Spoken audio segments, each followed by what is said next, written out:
The shuttlecraft landed with a soft thud on the Terra Nova University landing pad. Dr. Lisa Hamilton watched through the observation window as 12 strange beings stepped out onto Earth soil for the first time. She had been preparing for this moment for over a year, but seeing the alien students in person still made her heart race with excitement. The first to emerge was HFY, a being that looked like living crystal. Its body caught the afternoon sunlight and scattered rainbow patterns across the landing pad. Behind it came Vorth, walking on 6 long legs that clicked against the metal surface. The arthropod alien's large compound eyes turned in all directions, taking in every detail of its new surroundings. Dr. Hamilton stepped forward and activated her universal translator. "Welcome to Earth," she said with a warm smile. "I am Dr. Lisa Hamilton, your program coordinator. We are honored to have you here." The aliens gathered in a loose circle around her. Some floated in the air, others stood on various numbers of legs, and a few seemed to be made of gas held together by energy fields. Dr. Hamilton had studied their files for months, but meeting them in person was completely different. "Thank you for accepting us," spoke Quita, the gaseous being from the Vega system. Its voice came through the translator as a soft whistle. "We are very excited to learn about human culture and education." Dr. Hamilton nodded and gestured toward the university buildings. "Before we begin the tour, I want to address something that I know has been concerning many of you. Earth's classification in the galactic database." The aliens shifted nervously. Several of them had mentioned this issue in their application letters. "Your planet is listed as a Class 12 Deathworld," said Crix, a small blue creature with tentacles, instead of arms. "Our home worlds are all Class 3 or Class 4 Garden Worlds.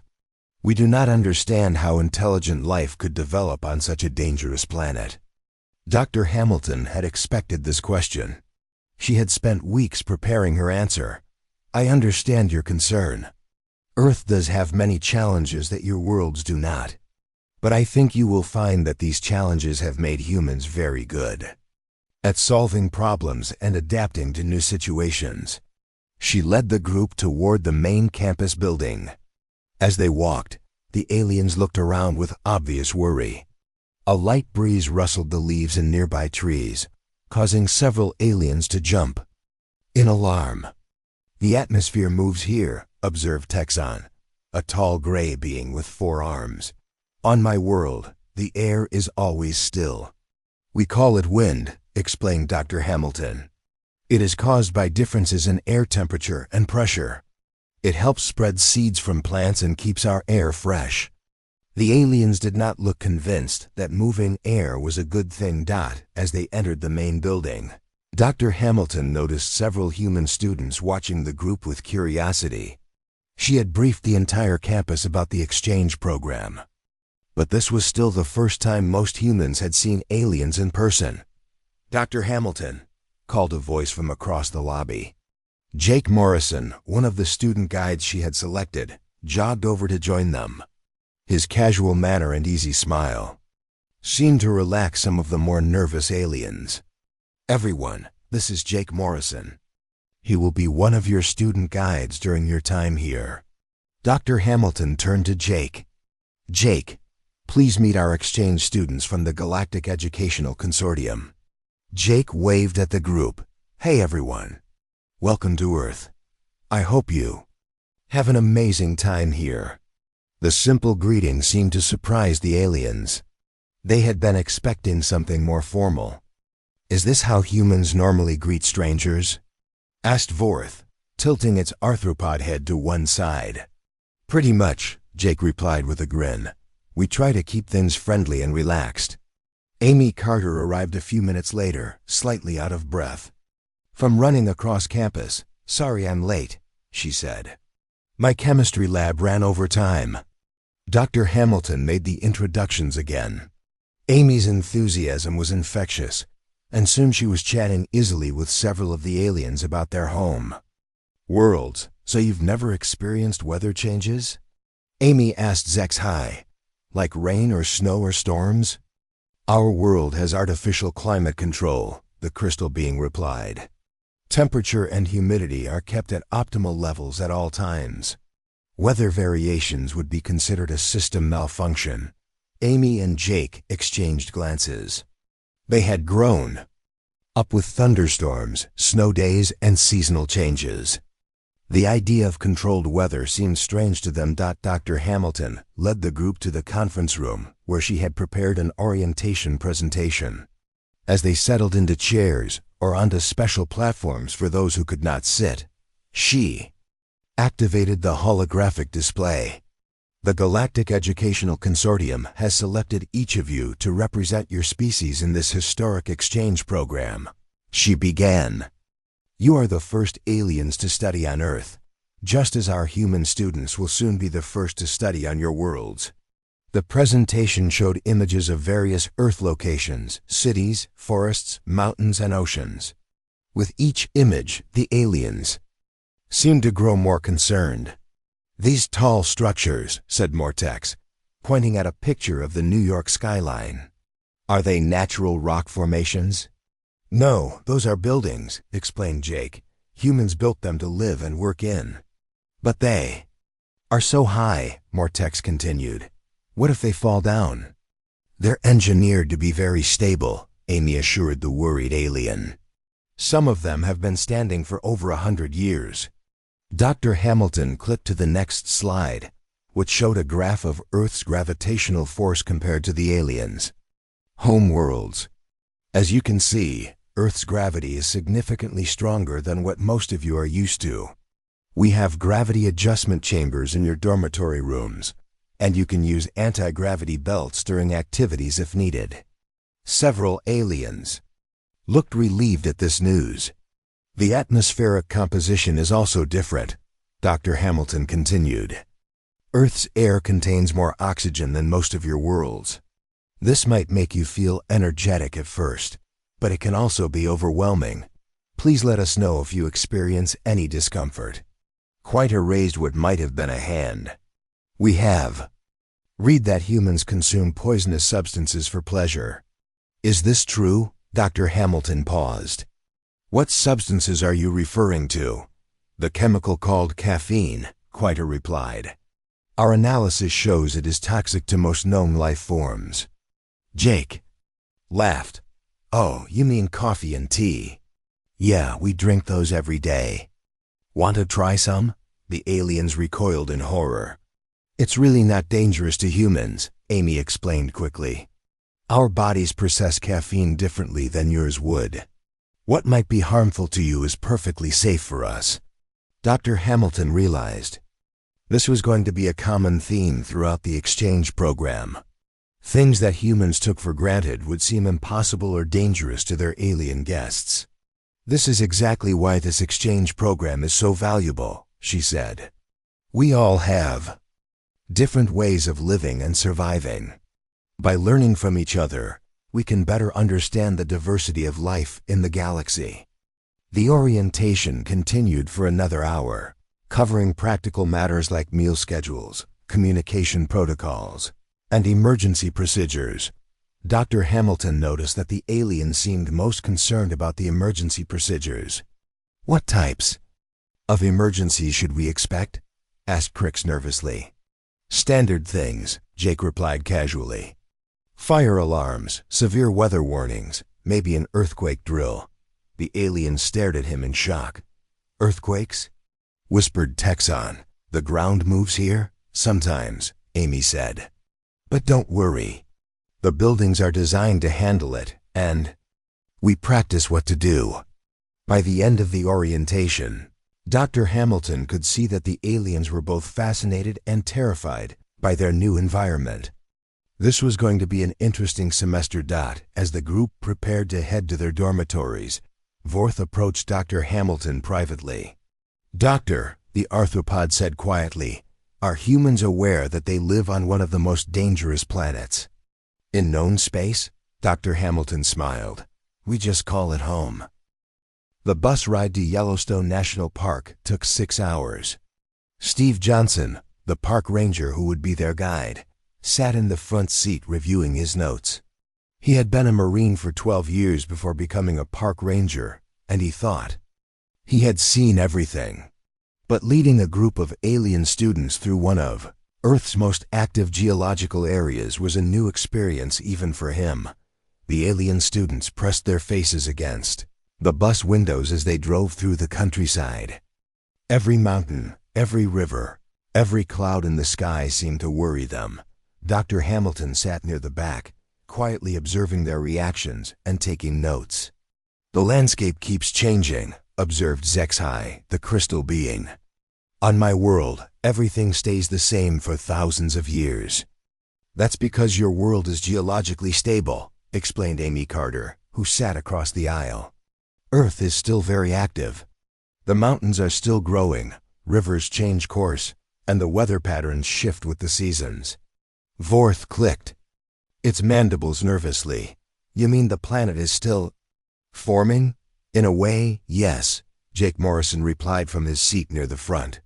"Earth is about 4.5 billion years old, but it's still changing every day." The aliens exchanged worried glances. They had thought they were visiting a mature, stable world. When they finally arrived at Yellowstone, Steve Johnson stood up and addressed the group. His calm, authoritative voice immediately caught their attention. "Welcome to Yellowstone National Park," he said. "This area sits on top of one of the largest active volcanic systems on Earth. The ground beneath us is heated by magma chambers that are only a few miles below the surface."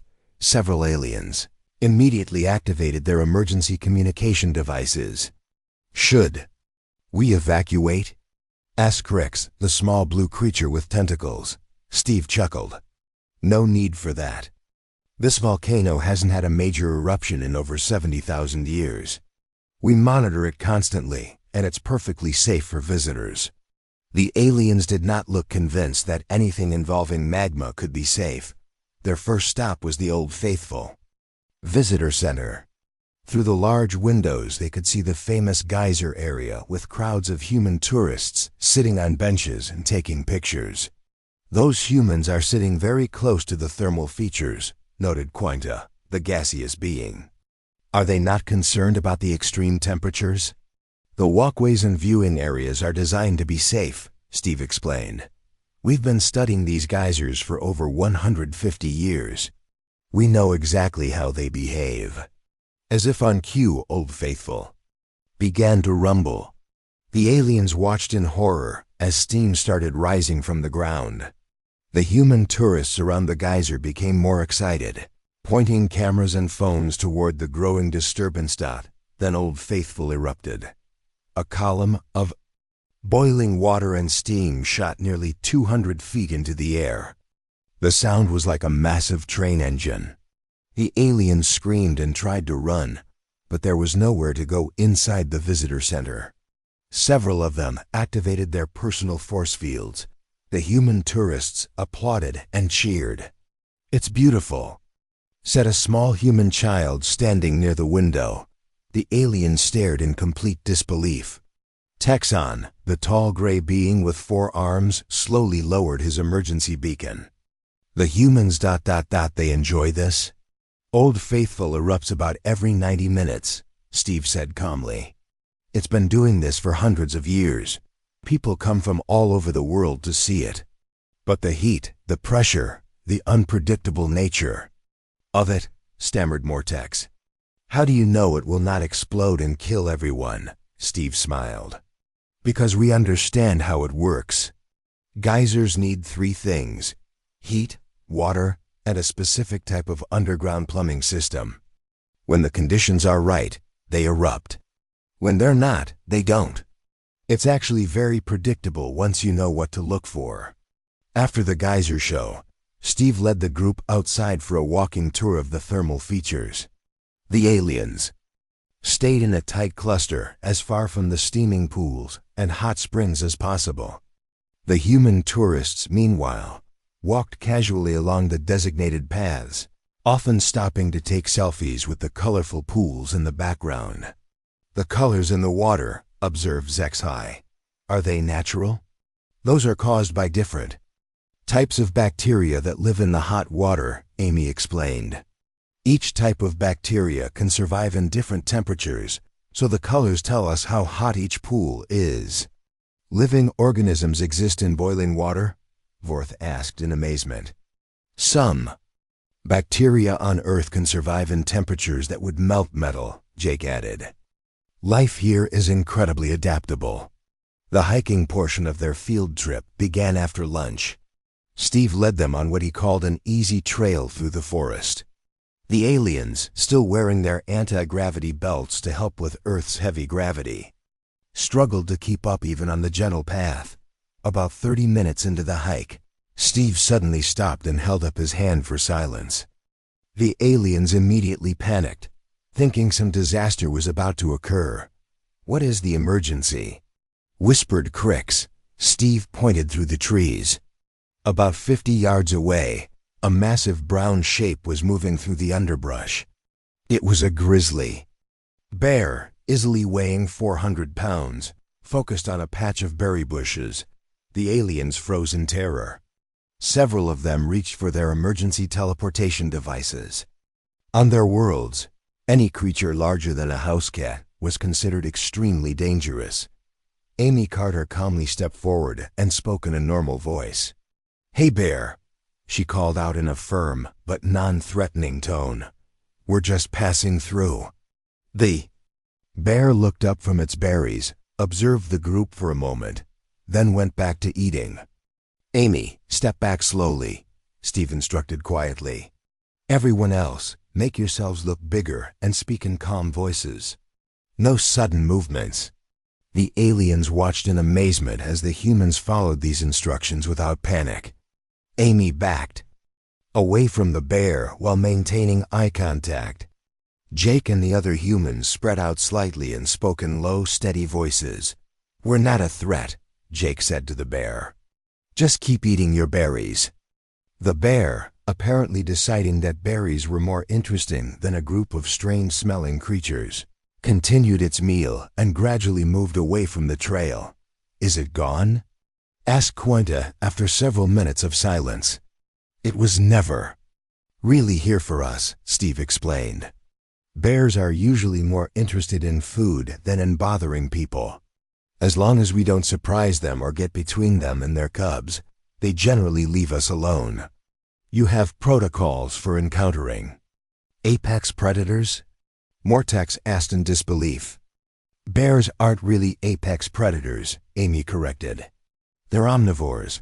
They eat plants, fish, and small animals mostly. Humans are much more dangerous to bears than bears are to humans." This statement caused another round of shocked whispers among the aliens. That evening, they sat around a campfire at their designated camping area. Steve had built the fire using traditional methods, which fascinated the aliens almost as much as it worried them. "You create controlled combustion for warmth and food preparation," observed Zex High. "Is this not extremely hazardous?" "Fire is a tool," Steve replied, poking the logs with a stick to adjust the flames. "Humans have been using it for hundreds of thousands of years. It's dangerous if you don't respect it, but very useful if you understand how to control it." Jake pulled out a bag of marshmallows and some metal sticks. "Anyone want to try roasting marshmallows?" The aliens watched in fascination and horror as the humans deliberately held food items directly in the flames, waited for them to catch fire, then blew out the flames and ate the charred results. "You burn your food before consuming it?" asked Vorth. "Just the outside," Amy laughed. "It makes them taste better. Want to try?" All the aliens politely declined. As the evening wore on, Jake began sharing stories about human recreational activities. He told them about mountain climbing, where humans used ropes and metal tools to scale vertical rock faces thousands of feet high. He described skydiving, where people jumped out of perfectly good aircraft and fell toward the ground at terminal velocity for fun. He explained deep sea diving, where humans used breathing apparatus to explore crushing depths where the pressure could kill them instantly if their equipment failed. With each story, the aliens became more quiet and more thoughtful. "On my world," Texon finally said, "such activities would be considered elaborate methods of suicide." "But you survive these activities," added Quinta. "Humans regularly expose themselves to lethal conditions and return safely." "Usually," Jake grinned. "That's part of what makes it exciting."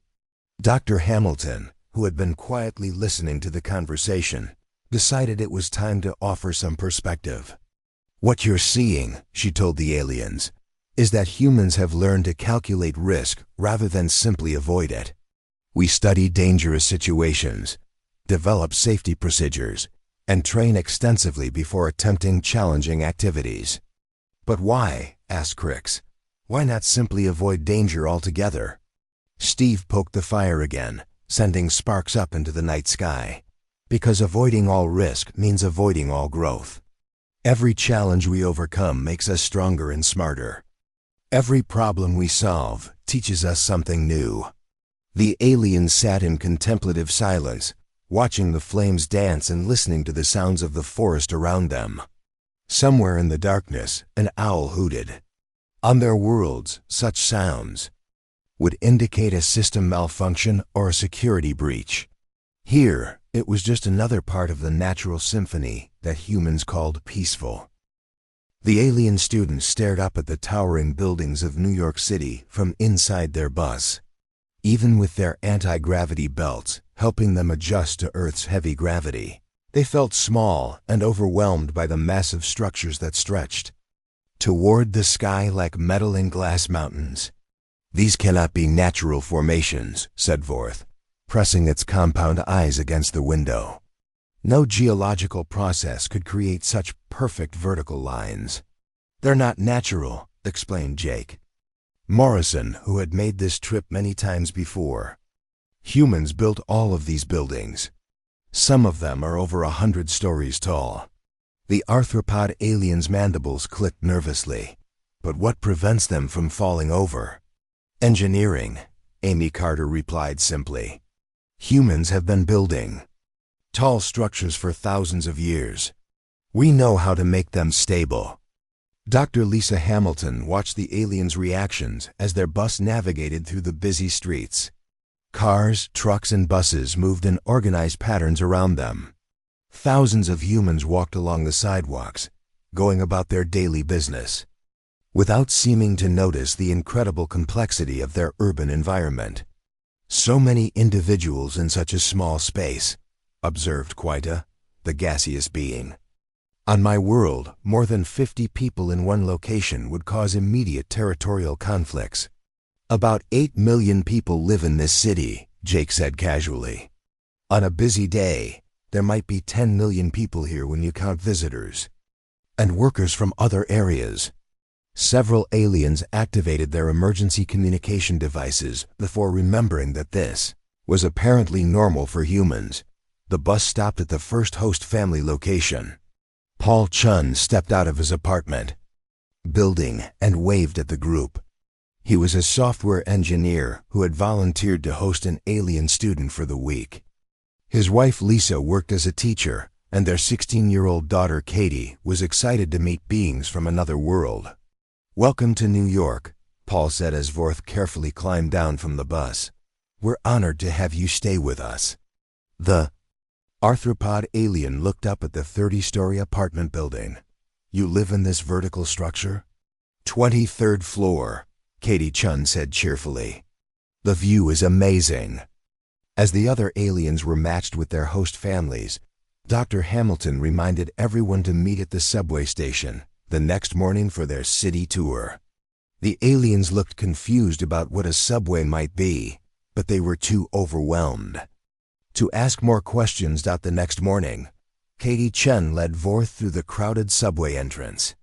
The alien had spent the night in a specially designed chamber that adjusted Earth's gravity and atmospheric pressure to more comfortable levels, but it still felt disoriented by the planet's intense environment.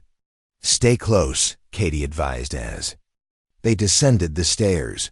"Rush hour can be pretty crazy." The subway platform was packed with hundreds of humans waiting for trains.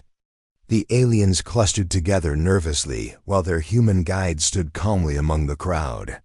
The sound of an approaching train echoed through the tunnel. "Here comes our train," announced Amy Carter.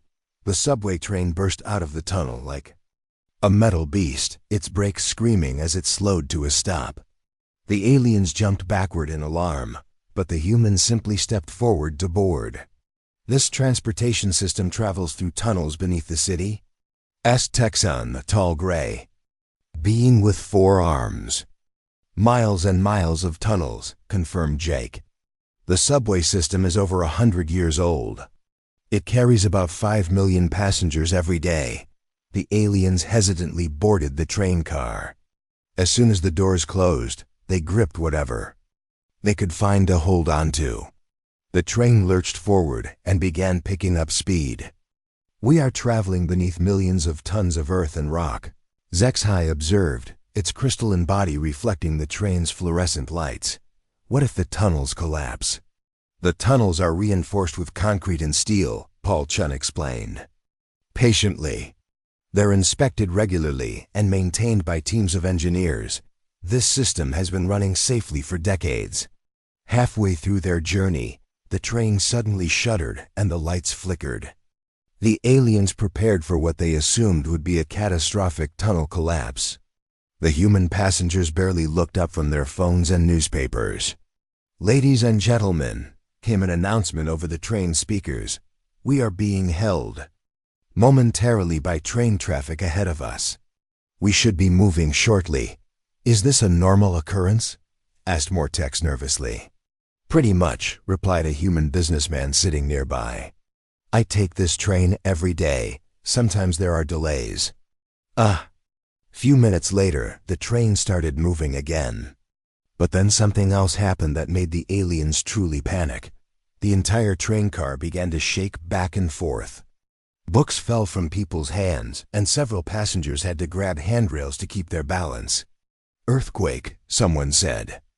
Calmly, the aliens immediately activated their emergency teleportation devices and prepared to evacuate the planet. But the humans around them continued sitting in their seats, many of them continuing to read or type on their electronic devices. "Should we not evacuate immediately?" Crix asked, his tentacles waving frantically. "It's just a small one," said an elderly human woman sitting across from them. "Probably a 3.2 or 3.3 on the Richter scale. Nothing to worry about." Carlos Rodriguez, a subway supervisor who had joined their group for the tour, noticed the aliens' distress. "The trains automatically slow down when the sensors detect ground movement," he explained. "The system is designed to handle earthquakes. This kind of thing happens several times a year." "You continue normal activities during seismic events?" Vorth asked in amazement. "Small ones like this, sure," Carlos replied. "If it was a big earthquake, that would be different, but this is barely worth mentioning." The earthquake lasted about 30 seconds. As soon as it stopped, normal conversation resumed throughout the train car. The aliens sat in stunned silence. Their next stop was Mount Sinai Hospital, where Dr. Rachel Moore, an emergency room physician, had agreed to give them a tour of human medical facilities. The aliens had heard that humans had developed advanced healing techniques, but they were not prepared for what they saw. "This is our trauma bay," Dr. Moore explained as they walked through the emergency department. "We treat everything from minor injuries to life-threatening emergencies." Through the windows of various treatment rooms, the aliens could see humans in white coats working on patients. In one room, a team was performing surgery on someone who had been in a motorcycle accident. In another, doctors were treating a construction worker who had fallen from scaffolding. These individuals suffered potentially fatal injuries, observed Quita. "Yet you believe you can repair the damage?" "Modern medicine can fix a lot of things that would have been impossible to treat even 50 years ago," Dr. Moore replied. "That motorcycle accident victim will probably make a full recovery." They watched as the medical team worked with calm efficiency. The patient's vital signs were displayed on multiple monitors. and various machines beeped and hummed as they supported his body's functions during the operation. The humans performing this procedure do not seem distressed, noted Zexhai. On my world, such severe biological damage would cause panic among healers. Emergency medicine requires staying calm under pressure, Dr. Moore explained. We train for years to handle these situations. Panic doesn't help anyone. In another area of the hospital, they observed a physical therapy session where a woman who had been paralyzed in a car accident was learning to walk again using robotic assistance equipment. She was told she would never walk again, the physical therapist explained to the group. But she refused to accept that. She's been working at this for 8 months. The aliens watched in amazement as the woman took slow, careful steps with the help of the mechanical devices. Her face showed determination and concentration, but no fear or despair. Humans refuse to accept physical limitations? Asked Mortex.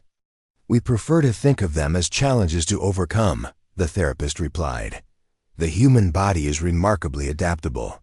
Sometimes all it needs is the right support and enough time. That evening, the alien students gathered in the Chun family's apartment for dinner. Katie had prepared what she called typical American food: hamburgers, French fries, and soft drinks. The aliens politely declined most of the food, having brought their own nutritional supplements. So what did you think of your first day in the city? Paul Chun asked as the family sat around their dinner table. We do not understand how millions of humans can live so close together without constant warfare, Vorth replied honestly. On my world, such population density would be impossible. Humans are social creatures, Lisa Chun explained. We actually do better when we live in groups.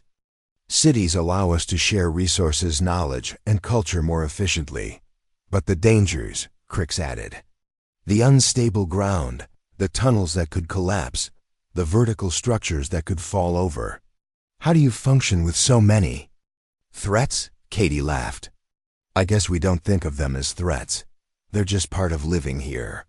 Like, yeah, earthquakes happen sometimes, but the buildings are designed to handle them.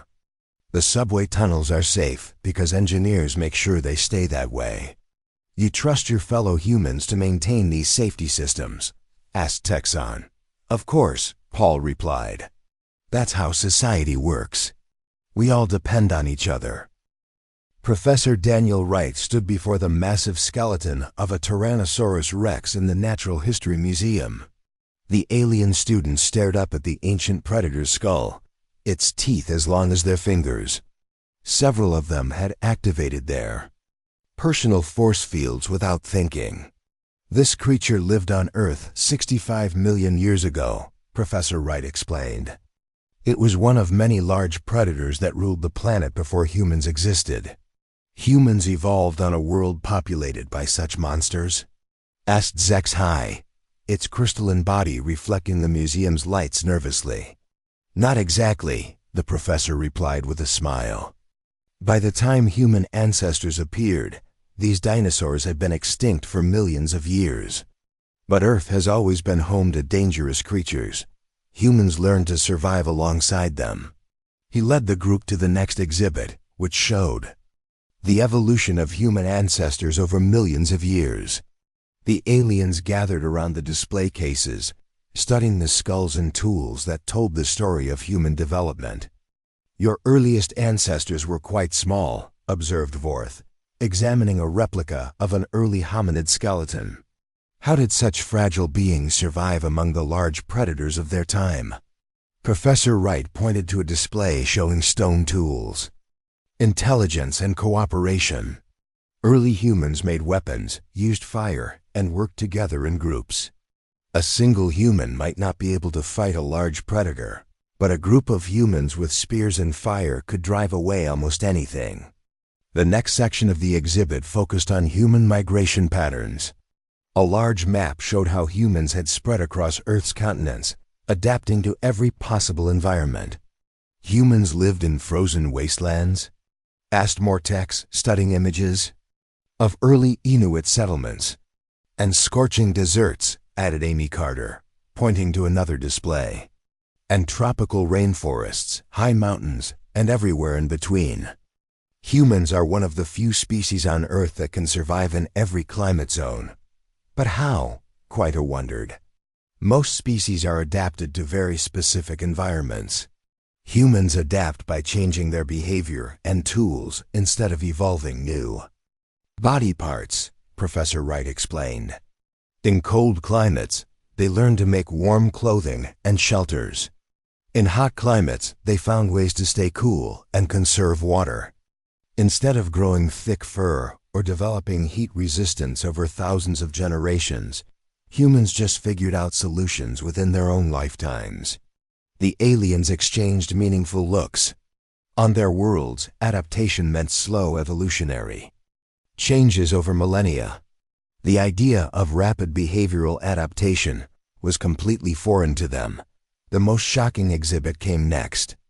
It showed how humans had survived multiple global catastrophes, including ice ages, volcanic eruptions, and asteroid impacts. The Toba supervolcano erupted about 74,000 years ago, Professor Wright continued. It nearly caused human extinction. The global population may have dropped to as few as 10,000 individuals. Yet humans survived, noted Texan, studying the volcanic ash deposits shown in the display. Not only survived, but thrived afterward, the professor confirmed. Each catastrophe taught humans new survival skills. They learned to store food for long winters, to migrate when conditions became impossible, and to work together during the worst times. Jake Morrison, who had been quietly listening, added his own perspective. My grandfather used to say that humans don't just survive disasters, we learn from them. Every challenge makes us better prepared for the next one.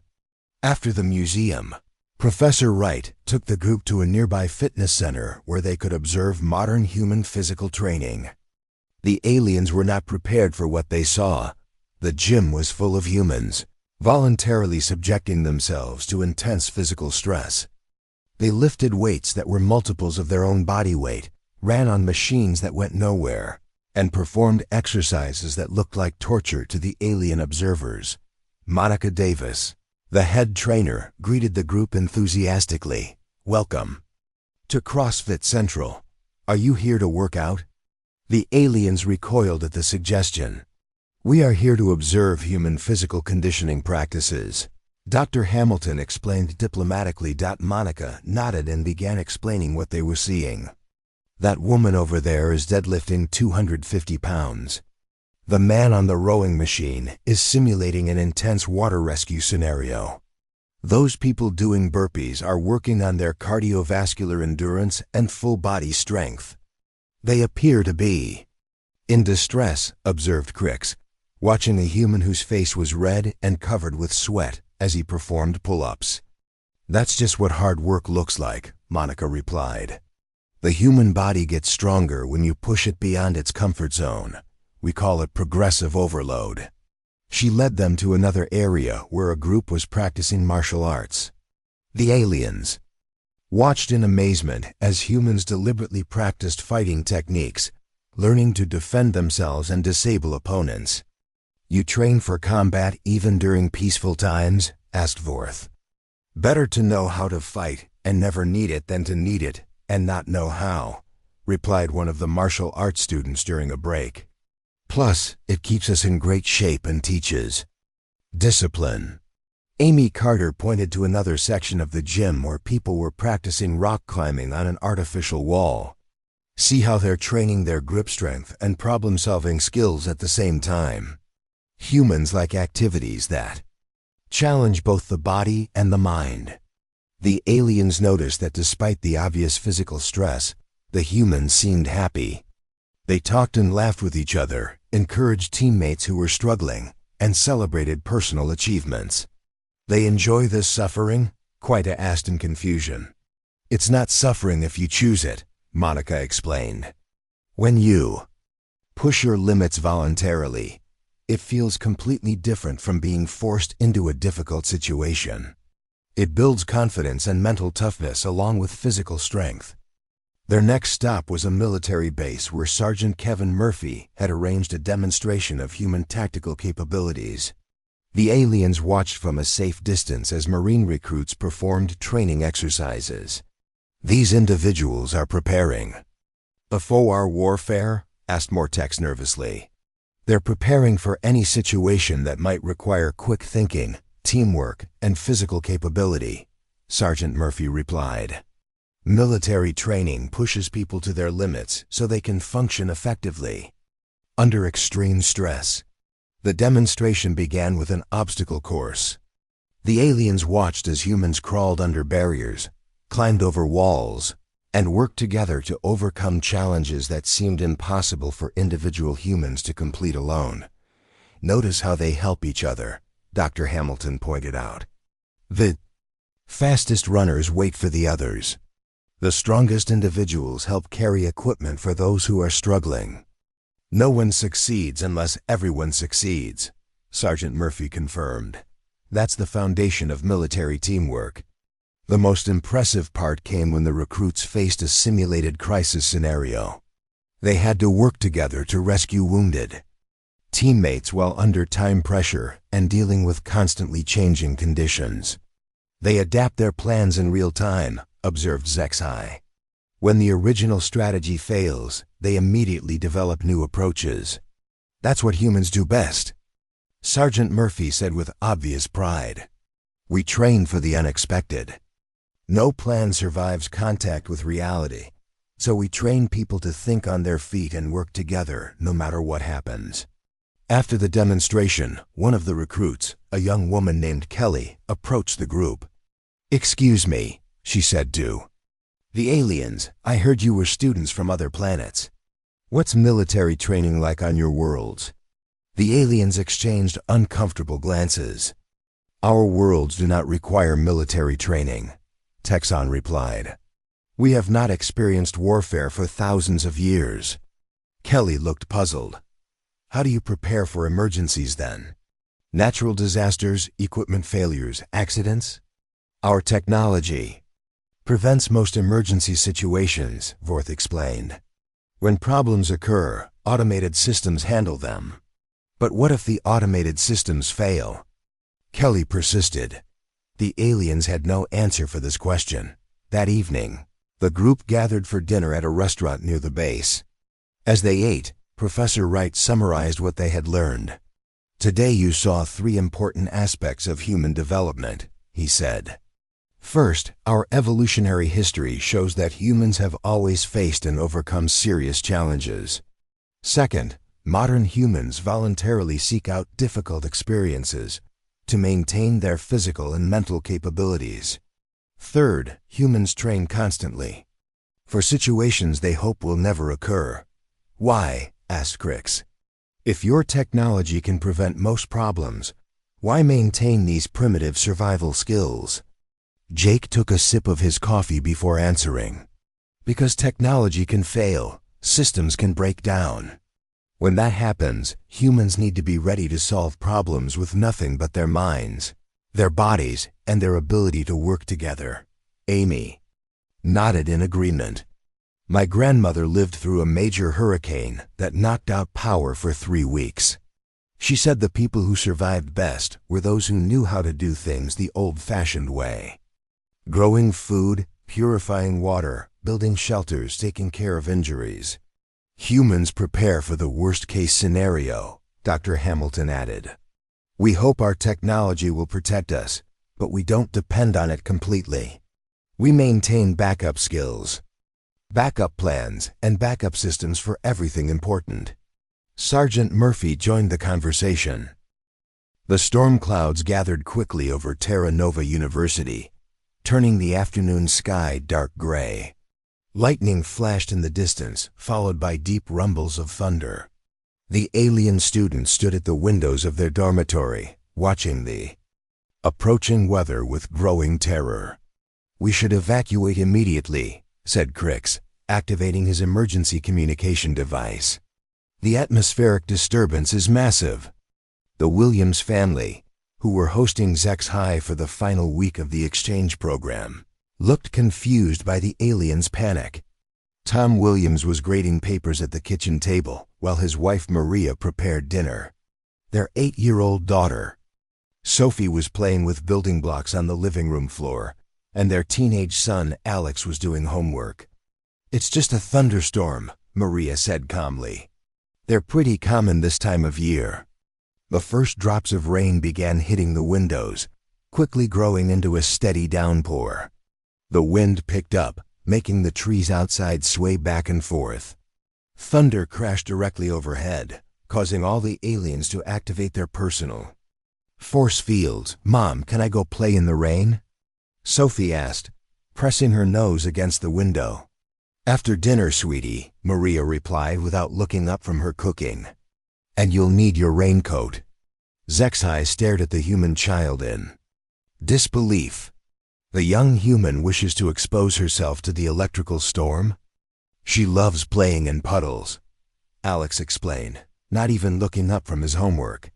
"Last week she convinced Dad to build her a fort out of cardboard boxes in the backyard. But then it rained and the whole thing collapsed. She thought it was hilarious." The storm intensified over the next hour. Rain pounded against the windows, lightning lit up the sky every few seconds, and thunder shook the building. The aliens huddled together in the center of the room, as far from the windows as possible. The Williams family continued their normal evening routine as if nothing unusual was happening. Double quotes, "Tom, can you help Sophie with her math homework after dinner?" Maria called from the kitchen. "She's having trouble with fractions." "Sure thing," Tom replied, turning another page of student papers. "Alex, how's your science project coming along?" "Almost finished," Alex answered. "I'm building a model tornado for the weather unit. Pretty cool how they form when different air masses collide." The aliens listened to this conversation with growing amazement.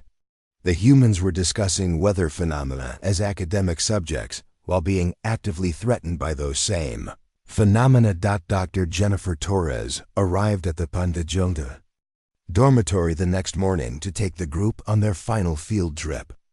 She was an environmental scientist who specialized in forest management, and she had arranged to show the aliens something that would challenge their understanding of Earth's ecosystems even further.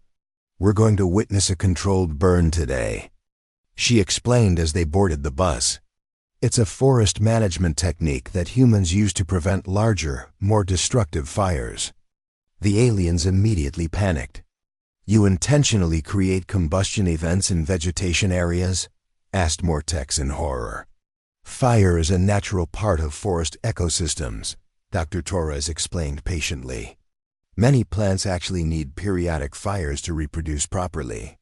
By conducting small controlled burns, we prevent the buildup of dead vegetation that could fuel massive wildfires."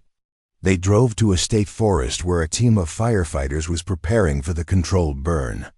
The aliens watched in amazement as humans in protective gear systematically set fire to sections of the forest, while other humans stood ready with water and fire suppression equipment. "You are simultaneously creating and fighting fires?" observed Vorth. "We're controlling fire," corrected Fire Chief Ryan Baker, who was overseeing the operation. "Fire isn't inherently good or bad, it's a tool. Used properly, it helps maintain healthy ecosystems and protects human communities from dangerous wildfires." The aliens watched as flames consumed underbrush and dead trees while leaving the larger, healthier trees largely unharmed. Within hours, what had looked like destruction revealed itself to be renewal. Green shoots were already beginning to emerge from the forest floor, and birds were returning to hunt for insects in the newly cleared areas. "Your species has learned to cooperate with destructive forces rather than simply resist them," noted. "Quite thoughtfully. Destruction and creation are often the same process," Dr. Torres replied. "Humans learned this lesson thousands of years ago. Sometimes you have to break something down before you can build something better." On their final evening, the Galactic Educational Consortium held a farewell ceremony in the university's main auditorium. Each alien student was invited to present their observations about their time on Earth to an audience of human faculty, students, and their host families. HFY was the first to speak. The crystalline being's voice carried clearly through the translator system. When we arrived on Earth, we believed we were visiting a world that was trying to kill its inhabitants, HFY began. We thought humans were victims of their harsh environment, struggling to survive against impossible odds. The crystal alien paused, its faceted surface reflecting the auditorium lights. We were wrong. Earth is not trying to kill humans. Earth created humans. Every challenge this planet presented became a lesson in adaptation, cooperation, and growth. Humans are not victims of their death world. They are its greatest achievement. Vorth spoke next, its 6 legs clicking against the podium as it adjusted its position. On my world, we avoid all unnecessary risks, the arthropod alien said. We have created a perfectly safe, perfectly controlled environment. But watching humans, we have learned that perfect safety leads to weakness. Humans actively seek challenges because they understand that growth requires difficulty. The alien student body shifted nervously as Vorth continued. Humans do not just survive their dangerous planet. They transform danger into opportunity. They turn threats into tools. They convert disasters into teaching moments. This is not the behavior of a species struggling to survive. This is the behavior of a species that has mastered the art of becoming stronger through adversity. Mortex was third to present. The tall alien's 4 arms gestured expressively as it spoke. We have observed humans voluntarily exposing themselves to extreme physical stress, dangerous weather conditions, and life-threatening situations for what they call recreation and training. At first, we thought this was evidence of mental instability. Several humans in the audience chuckled softly. Now we understand that this is how humans maintain their capabilities during peaceful times. They simulate the challenges their ancestors faced so that they will be ready when real challenges arise. This is perhaps the most sophisticated survival strategy we have ever encountered. Quanga, the gaseous being, floated slightly above the podium as it delivered its observations. Humans have achieved something we thought was impossible, Quita said. They have created a civilization that grows stronger through conflict rather than weaker. Most species become more fragile as they develop advanced technology. Humans maintain their primitive survival skills alongside their advanced science. The alien paused, allowing its words to resonate through the auditorium. We now understand why the galaxy classifies Earth as a death world. It is not because the planet is unusually dangerous to its inhabitants. It is because Earth produces inhabitants who are unusually dangerous to any challenge they encounter. The final presentation came from Crix, the small blue alien with tentacles. When we return to our home worlds, we will recommend that the Galactic Educational Consortium establish permanent campuses on Earth, Crix announced. Not because Earth is a safe place to send students, but because it is the best place to learn how to face unsafe situations. The aliens' tentacles waved with what the humans had learned was excitement. Every species in the galaxy could benefit from learning human approaches to problem-solving, adaptation, and cooperation under pressure. Humans have turned survival into an art form. They have made resilience into a science. They have transformed adversity into advantage. Dr. Hamilton stood to address the audience as the presentations concluded. The Galactic Educational Consortium has approved the establishment of Terra Nova University's first permanent interstellar campus, she announced. Students from across the galaxy will come here to study what humans call applied survival science. The auditorium erupted in applause from both humans and aliens. After the ceremony, the alien students gathered with their human guides for one final conversation. Jake Morrison and Amy Carter had grown close to their extraterrestrial visitors over the past weeks. So what's the most important thing you learned here? Amy asked. ZEX single quotes HAI answered for the group. We learned that there is a difference between surviving in spite of danger and thriving because of danger. Most species adapt to their environment by avoiding its challenges. Humans adapted by embracing them. Every threat became a teacher, added Vorth. Every disaster became a test. Every challenge became an opportunity to grow stronger. Jake nodded thoughtfully. I guess we never really thought about it that way. We just call it normal life. That is exactly the point, Quinta replied. For humans, overcoming impossible odds is normal life. You have made the extraordinary seem ordinary through generations of practice.